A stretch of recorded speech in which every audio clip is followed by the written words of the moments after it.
নমস্কার বন্ধুরা, তো আজকে একটা ভিডিও নিয়ে চলে এলাম। অনেকদিন পরে আমি আবার ভিডিওটা বানাচ্ছি। আসলে আমি কিছু কাজে ব্যস্ত ছিলাম। তো আজকে একটা এআইএফএফ এর মিটিং ছিল, সে সম্বন্ধে তোমাদের আমি জানাচ্ছি। এআইএফএফ এর যে মিটিংয়ে জানা গেছে, স্পেশালি যে ওসিআই ব্যাপারটা আছে সেটা নিয়ে আলোচনা করবো। কল্যাণ চৌবের তরফ থেকে যেটা জানানো হয়েছে, মানে আমাদের যিনি এআইএফএফ এর প্রেসিডেন্ট আছেন ওনার তরফ থেকে জানানো হয়েছে যে 33 জন ওসিআই যারা ফুটবলার আছে, ওভারসিজ সিটিজেন অফ ইন্ডিয়ার কানেকশন যে সমস্ত ফুটবলার ফরেন লিগে খেলে থাকে বা ইউরোপের টপ লিগ কিংবা মিডিল লিগে খেলে থাকে কিংবা হয়তো আমেরিকাতে খেলে, তার সাথে যোগাযোগ করা হয়েছে। ঠিক আছে, আমেরিকা কিংবা অস্ট্রেলিয়া, যাই হোক। তো এরকম 33 জন ফুটবলার আছে যাদের সাথে কন্ট্যাক্ট করা হয়েছে। এবং যে একটা খবর চলছিল যে মানে প্রথম পুরোপুরি অ্যাপ্লাই করে দিয়েছে এই আমাদের যে রায়ান উইলিয়াম রয়েছে ইন্ডিয়াতে খেলার জন্য, সেটাও কিন্তু ঠিক নয়। মানে উনি একটা ইচ্ছা প্রকাশ করেছেন যে উনি ইন্ডিয়ার হয়ে খেলতে চান, তাই বলে এটা নয় যে খুব উনিও তাড়াতাড়ি করছেন। ঠিক আছে, উনিও ধীর প্রসেসে চলছেন। এবং এটা একটা খবর এসেছিলো যে উনি ইন্ডিয়ার হয়ে খেলতে চান এবং তাই জন্য পাসপোর্টে অ্যাপ্লাই করেছেন।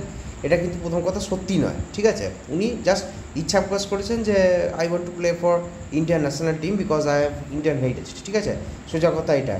আর দ্বিতীয় কথা তোমাদের যেটা আমি বলবো, ওসিআর সম্পর্কে তো বলেছি 33 জনের সাথে যোগাযোগ করেছে এআইএফএফ এর প্রেসিডেন্ট। এবার কথা হচ্ছে এই সমস্ত কিন্তু এই সমস্ত যা আছে কিন্তু ডিপেন্ড করে আছে সেন্ট্রাল গভর্নমেন্টের উপরে। ঠিক আছে, সেন্ট্রাল গভর্নমেন্টই ফাইনালি ডিসিশনটা নেবে যে এই সমস্ত যারা ওসিআই ফুটবলার আছে তারা খেলতে পারবে কিনা। এবার এই প্রসেসটা তো অনেকটা টাইম লাগছে। এবার আমরা জানি যে গুজরাটে 2036 সালে অলিম্পিক হতে চলেছে এবং একটা রিল্যাক্সেশনের সম্ভাবনা কিন্তু তৈরি হয়েছে, এটা আমরা কিন্তু শুনতে পাচ্ছি। বাট ফুটবলের ক্ষেত্রে রিল্যাক্সেশন হওয়ার সম্ভাবনা খুবই কম, কারণ ফুটবলে কিন্তু ইন্ডিয়ার চান্স নেই।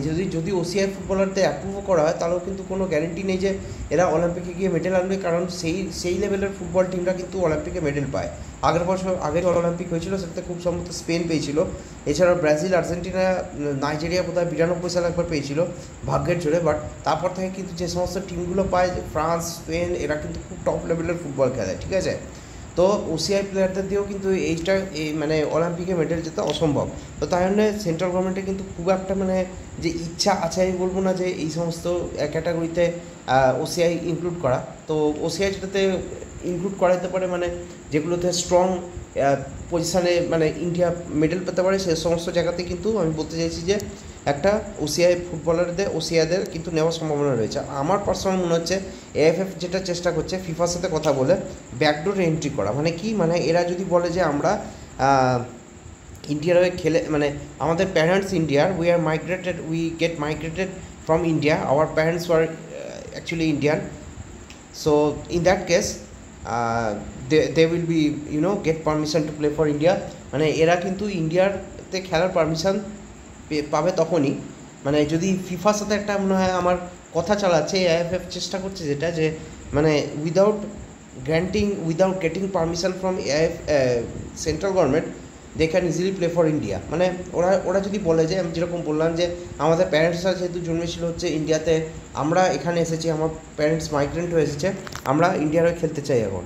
তো সেরকম ডাইরেক্টলি মানে কোনো গভর্নমেন্টের এখানে সেকেন্ড পার্টি হবে না, তাহলে কিন্তু প্রসেসটা এএফএফ এর পক্ষ থেকে ইজি হয়ে যাবে। আর ফিফা যদি গ্র্যান্ট করে, এটা আমি জানি না ফিফা গ্র্যান্ট করবে কিনা, আর এটাই মানে এএফএফ চিন্তা ভাবনা করছে কিনা, কারণ এটা হচ্ছে আমার মনে হয় সবথেকে ইজি প্রসেস যে কোনো রকম পারমিশনের দরকার নেই। ওরা যদি বলে যে আমাদের মানে ওসিআই ইটসেলফি কার্ডের দরকার নেই, ওরা যদি বলে যে আমরা ইন্ডিয়ান হেরিটেজের, তাহলে কিন্তু ইন্ডিয়াতে এরা খেলতে পারবে। এরকম যদি একটা ব্যবস্থা করা হয় সেটা কিন্তু খুবই ভালো হয়, এবং ইন দ্যাট কেস ওসিআই কার্ডেরও দরকার পড়বে না।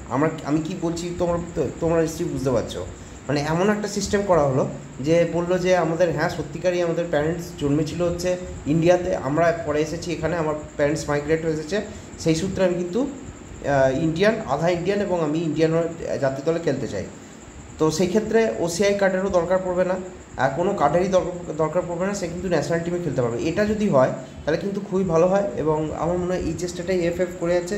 তো তোমাদের এই ভিডিওটা শুনে কেমন লাগলো তোমরা অবশ্যই কমেন্ট সেকশনে কমেন্ট করে জানিও। ধন্যবাদ শোনার জন্য ভিডিও।